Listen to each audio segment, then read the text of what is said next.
बातमी सविस्तर आहे। लोकसभा अध्यक्षांच्या निर्णयाविरोधात ठाकरेंची सेना कोर्टात जाणार आहे। ठाकरे सेनेची सर्वोच्च न्यायालयामध्ये याचिका आहे आणि ती याचिका दाखल करण्यात आली आहे।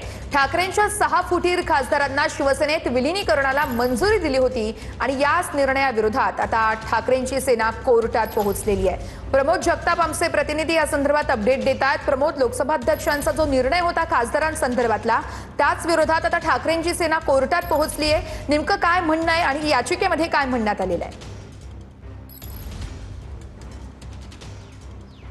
वर्षा, खरं तर शनिवारी लोकसभेचे अध्यक्ष ओम बिर्ला यांनी 6 बंडखोर खासदारांना उद्धव ठाकरे यांच्या 6 बंडखोर खासदारांना एकनाथ शिंदे यांच्या शिवसेनेमध्ये विलीन होण्यास मंजुरी दिलेली होती आणि त्या विरोधात आता उद्धव ठाकरे यांचा पक्ष सुप्रीम कोर्टात पोहोचलेला आहे। सुप्रीम कोर्टामध्ये उद्धव ठाकरे यांच्या पक्षाच्या वतीने याचिका दाखल केली गेलेली आहे आणि लोकसभेच्या अध्यक्षांनी जो निर्णय दिलेला आहे विलीनीकरणाचा, त्या निर्णयाला एक प्रकारे आव्हान सुप्रीम कोर्टामध्ये देण्यात आलेलं आहे। लवकर सुनावणी घेण्याची विनंती खरं तर सुप्रीम कोर्टामध्ये ठाकरेंच्या शिवसेनेच्या वकिलांच्या वतीने केली गेली। अर्जन्सी या प्रकरणाची आहे म्हणून तुम्ही सुनावणी घ्या असं जेव्हा ठाकरेंच्या पक्षाचे वकील म्हणाले, त्यावेळी सुप्रीम कोर्टाकडून काही प्रश्न उपस्थित केले गेले। मात्र ठाकरेंच्या शिवसेनेचे वकील देवदत्त कामत यांनी स्पष्टपणे कोर्टासमोर सांगितलं की अशा पद्धतीच्या घटना देशभरामध्ये घडत आहेत। अशा पद्धतीचा मुद्दा जेव्हा त्यांच्याकडून उपस्थित केला गेला, त्यावेळी मात्र सुप्रीम कोर्टानं लवकर सुनावणी घेण्यासाठी एक प्रकारे मंजुरी दिलेली आहे। आता सुप्रीम कोर्टाकडून या प्रकरणाच्या सुनावणीसाठी नेमकं कधी तारीख दिली जाते, युक्तिवाद कशा पद्धतीनं पुढे होतो हे बघणं आता महत्त्वाचं असणार आहे। पण कायदेशीर लढाई